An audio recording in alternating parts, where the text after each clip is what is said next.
Bonjour à tous, aujourd'hui on va revoir quelques détails d'une nouvelle version du TechApp. Les améliorations vont vous permettre à créer des liens plus faciles entre la boîte, les sons de température et les lignes de flux. Le but est de réduire les erreurs et le perte de temps.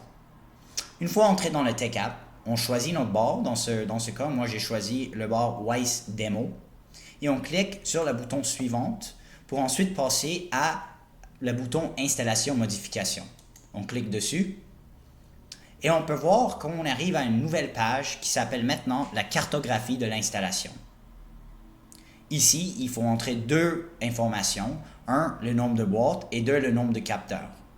Si on ajoute des boîtes à une installation existante, il va déjà avoir un numéro ici qu'on pourra aller modifier. Mais pour cet exemple, on va prétendre que ça, c'est un nouveau établissement, c'est un nouveau bar. Alors, pour cet exemple, on va avoir 3 boîtes et on va avoir 4 senseurs ou capteurs de température.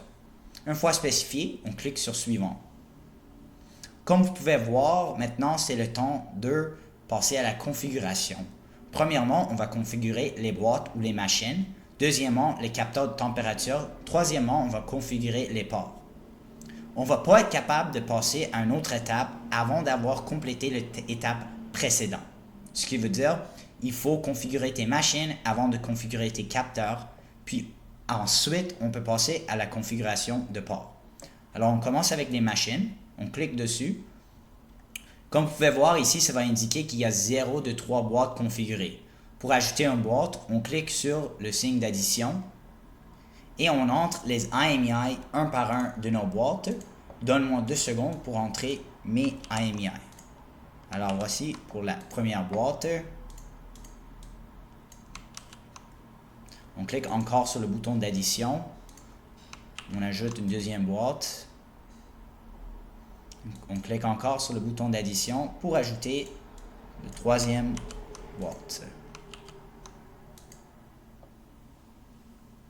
Maintenant que toutes nos 3 boîtes sont créées, ici c'est indiqué que 3 de 3 boîtes sont configurées.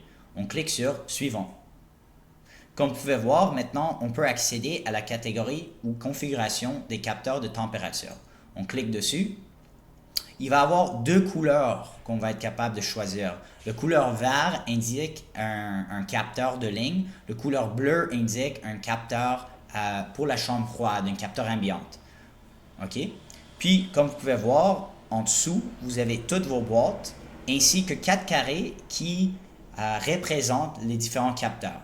Pour cet exemple, la boîte 1 va avoir un capteur de ligne dans le port 2 et le port 3.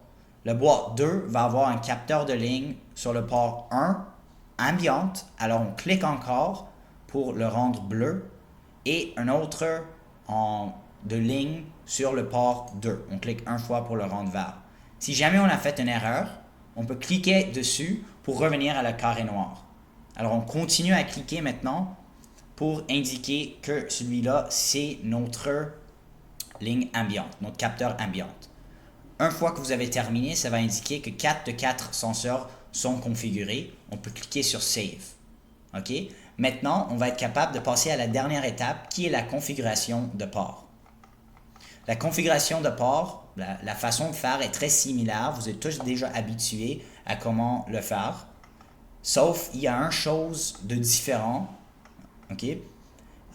C'est une dernière chose à noter. Quand vous configurez une ligne, vous êtes seulement capable de choisir les sondes déjà spécifiées pendant les étapes précédentes. Alors c'est tout pour cette présentation. Le reste de l'installation est complété comme d'habitude. Merci pour votre temps et au revoir.